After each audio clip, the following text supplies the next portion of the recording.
Hello and welcome to Amethyst Style Crafting. My name is Jane Ormark and I'm a UK independent Stampin' Up demonstrator. And we're looking at Walk in the Woods again. I absolutely love this. Anything to do with nature is just my thing. The little hedgehog is just so sweet and the toadstools, mushrooms are just wonderful. So we're going to be using these ones today. And I have done a couple of masks. So all I've done is stamped it on copy paper and just roughly cut round the top of the mushroom. We're using a Pear Pizzazz mat and a piece of white cardstock. So whatever your size is, wherever you are. So we're going to take the mushroom out. And let's put this on a good size block. Needs to go onto one of the larger blocks because it needs that extra size in there. So just put it on so that it's as straight as you can. We're doing it this way up. I'm going to put a piece of scrap copy paper just underneath so it saves my work surface a little bit, and then I can just buzz it away at the end so it's not too mucky. And we are going to be using a good black ink, and we're just going to ink up the whole of the image.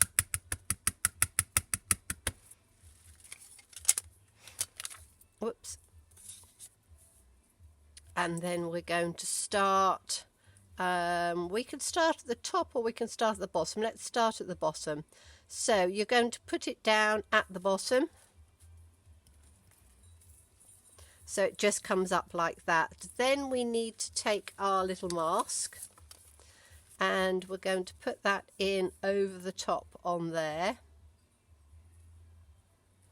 And we're going to take the other mushroom. Now you will sometimes get bits of grass coming out in opposite directions, but once we've coloured it in, that really doesn't matter too much. So I'm just putting the next one so that it's only just sort of overlapping on there.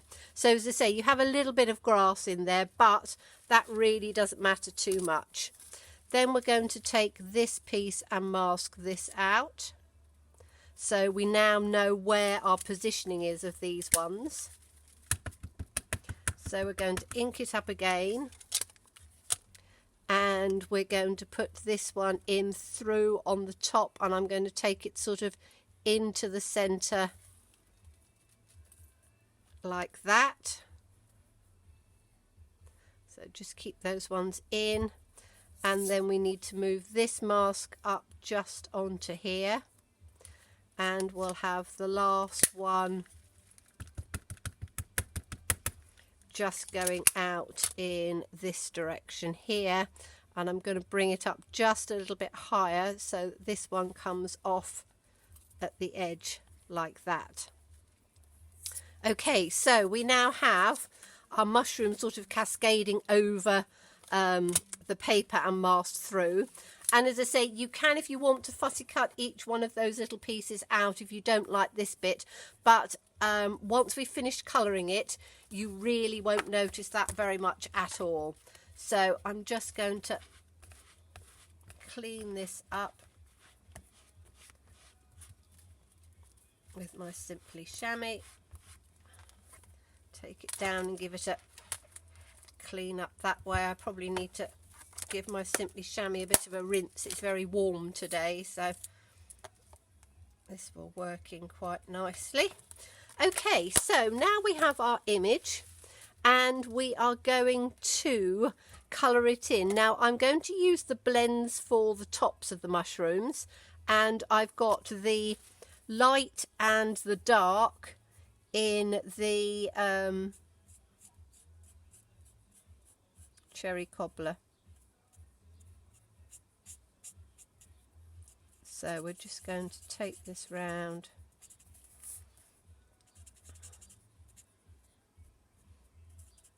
and colour them in.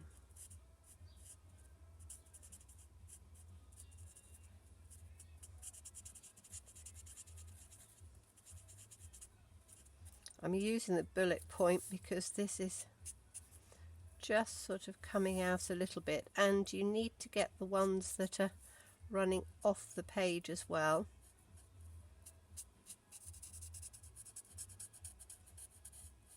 So you can do them with watercolour pencils. I've shown you the other image with the watercolour pencils, but I'm literally on this one just going through the whole of the image. I'm hoping that my blend is going to last, because I think it's just starting to run out. So we'll fingers crossed that it'll last me to the end. So, but it gives a really nice bright, I've done another one which I'll show you right at the end, which I did with the pencils, and I like using all sorts of different mediums. The blends are quicker to use, but you don't get quite as many layers coming through. So the watercolour pencils, you can do all sorts of different tones, and I did show you the other day on one using a variety of tones. So we're just going to work our way up through. Takes a few minutes, but not a huge amount. And as I say, I tend to do around the edges, but you can see that this one is not, it's not going to be bleeding through a huge amount because it is coming to its end.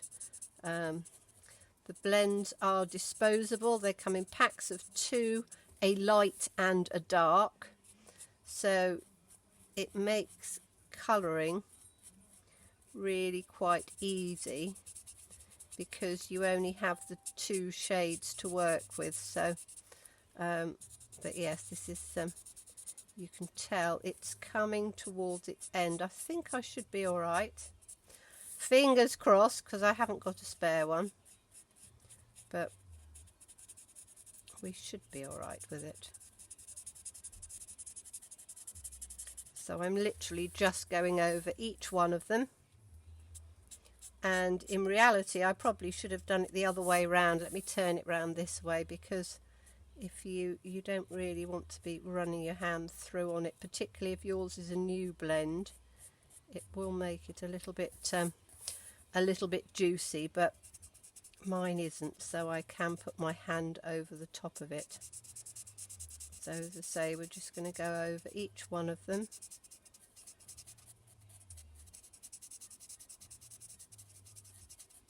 And you can see I'm not overly fussed about it completely covering, because as I say, my red is on its last legs. I'm really hoping I can just about get to the end of this, because the other one I did with the watercolour pencils. As I say, I like all mediums, and I find it very relaxing. It's one of those things you can just sort of sit and lose yourself in a bit of colouring for a while. So take this one up, which comes right off on the edge, and that's why you need to do some so that they come off the edge as well, so that it's covering the whole of the paper, because then it works nicely all the way through as a background piece. Let's do this. It's taking me a bit longer because, as I say, my blends are literally on their last, well, this one is literally on its last legs, but then I did use it a lot over the Christmas period, so I can't complain. It has been around for a long time, and I can now look at getting another set, because I must admit cherry cobbler does work really well on this.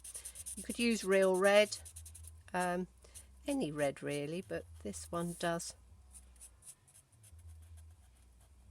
work very well. So we just got one more to do, and then we'll do a little bit of shading on there. So last one.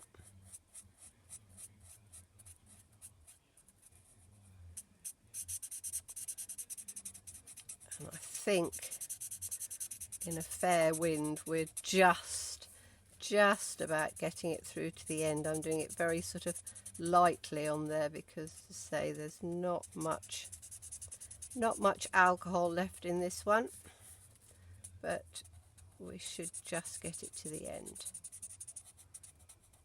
Okay, so that's those done in there.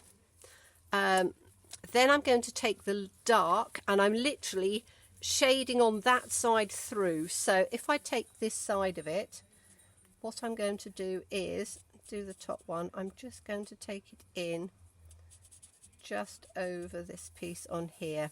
So from this side,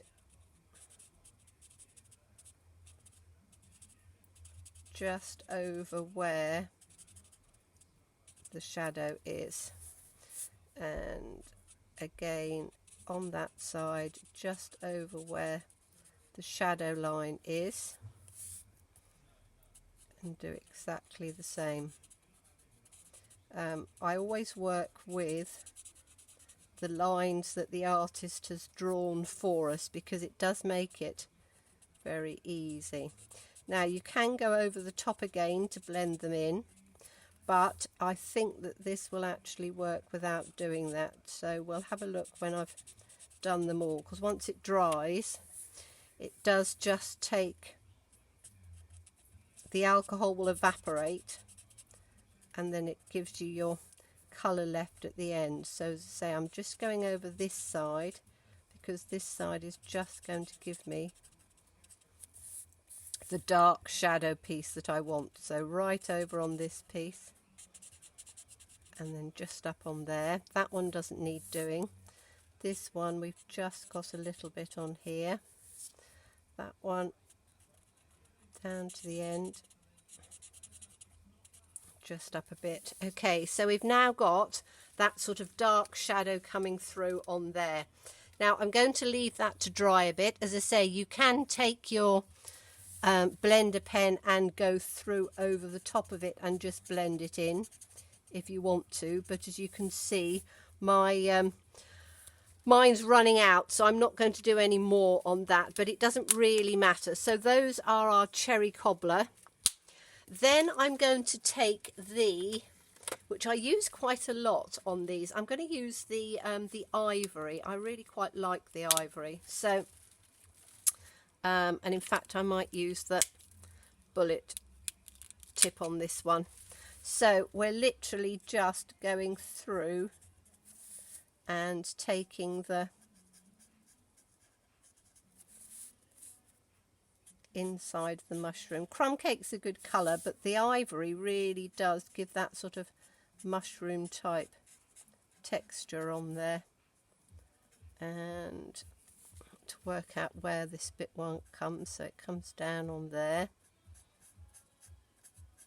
And as I say, the wide tip, you get a larger surface area to work with. So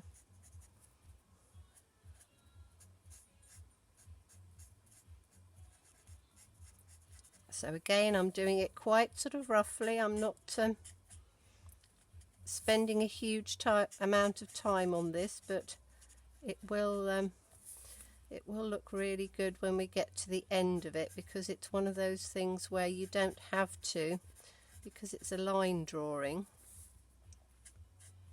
Exactly the same as when you're doing it with watercolour pencils. You don't have to be exact in the process. So I'm just taking these down, making sure there's that little sort of gap piece in here, a little bits underneath, and we've got these ones to do. I might just do all of these along first. So there's no right and wrong with colouring, just have a go. I know lots of people can be a bit daunted by it all, but at the end of the day it's just a piece of card, and if it doesn't go right you can always start again. But something like this, it obviously gives you quite a bit of practice to do, and as I say, I'm just sort of taking it down, this one in on here, down on this one, and you can see I'm not spending a huge amount of time on this. I'm just taking it down. We've just got a tiny little bit on there. Okay, so that's the bottom of the mushrooms. Now, if I want to do a bit of shading on this, I'm going to take one of the crumb cakes. So let me just have a look and see which is the best one to take from this. So we've got, this is the light crumb cake, and I just need to see how that's going to be too light. So let's use the darker crumb cake. Yeah, that's going to work fine. So on this one, again, it's quite good sometimes to just turn your side, and we're just going to do just a little line down on this side to just give a bit of shadow. So literally just a couple of sort of strokes down on there. And if you turn your paper, then it's easier to remember which side you're working from. So with this, I'm working away from me, so then I don't end up doing the wrong side from it. But it just gives you a bit of shadowing on that side without taking too much time. So you can see you've automatically got a bit of shadowing. Now, if you want to take it a little bit further, underneath the pieces of the mushroom here, you can just take those little pieces here, because that would naturally have a little bit of shadow. So just underneath on here, and there's only a couple of them that have that bit in, and then that gives you your little bit of shadowing. But you can see straight away that it's already giving you that sort of look on it. So that was the dark of the crumb cake. And then we are going to take some greens. So I have got granny apple green, light and dark. Whoa, throwing it about. Pick that one up off the floor. So light and dark granny apple green, and I've also got some light old olive, which I quite like. So let's do the light old olive to start off with. And with this, you are literally just doing rough strokes in. So take it up right the way through, and you can do them from the bottom to the top, top to the bottom, however you want to do them. The idea is to do them as roughly as you can, so that it's not overly accentuated, because we're going to build it up with a few different colours. So you can see I'm just literally building up with a few different colours, or what will be a few different colours, but we're literally just flicking. So like that. So that's in the light of the old olive. Now we're going to use the light of the granny apple green, and I think maybe 2 might be enough. We'll just see as we go. So again, I'm just doing it in on the sides on there, because then that just gives a little bit of definition, and you want it to sort of go up over the top where the leaves naturally have some light and dark in them. And although we've got some lines to follow, you can see that I'm actually going outside those lines to give that sort of extra bit of definition coming through. So and again, there is no right or wrong for this. It really is just a quick flicking exercise that just gives that colour to come through. So you've then got that colour coming through. Now if you wanted to, you could take it up round there if you wanted that sort of area to come in, so you can bring this piece down. In fact, we could do that, couldn't we? So on these pieces down here, we can just bring the bottom down a bit like that, and take this piece up a little bit further, and then we're going to take the old olive again and just fill in some of these pieces on here. And because we're doing it with two colours, you will get some definition coming in, and then I can actually just go in along the bottom there so it's hidden in there. So you've just got a little bit more of the grass coming down. Okay, so now that's given us the colouring that we want. Then I am going to mount this onto, no, that's a too small piece. I have cut myself a piece out. So we're going to mount this onto a piece of the Pear Pizzazz, which gives a nice sort of green on there. And then I've just cut a little sentiment out from that particular set, which is, there's some lovely sentiments here. The world needs more of what you are. There's thanks for being marvellous, wishing you every kind of wonderful, everything will be okay, the adventure begins, and I'm lost without you. Beautiful fonts, and we can put this wherever we want. So we can have it up at the top there, we can have it down at the bottom there. I think probably just across in on there, so that gives that sort of centered piece in like that. Okay, so that's that one.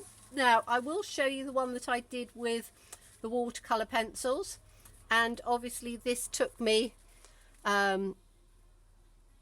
quite a bit longer to do. You see it's paler in there, but I put more of the toadstools in right the way up, and again just did different coloured tones, built it up with the watercolour pencils, and I didn't add any water to them. They were literally just the pencils on their own. So it just gives you sort of two ideas. I do like this one because it's brighter, and as I say, I would just mount it onto, and I'm not going to show you these bits now because it always takes too long to do too much of the mounting.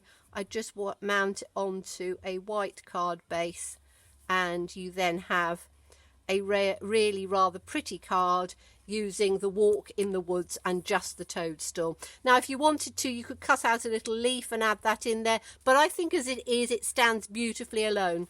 So thank you so much for watching me. Do look forward to seeing you again. As always, stay safe, stay well, and be kind. Bye bye.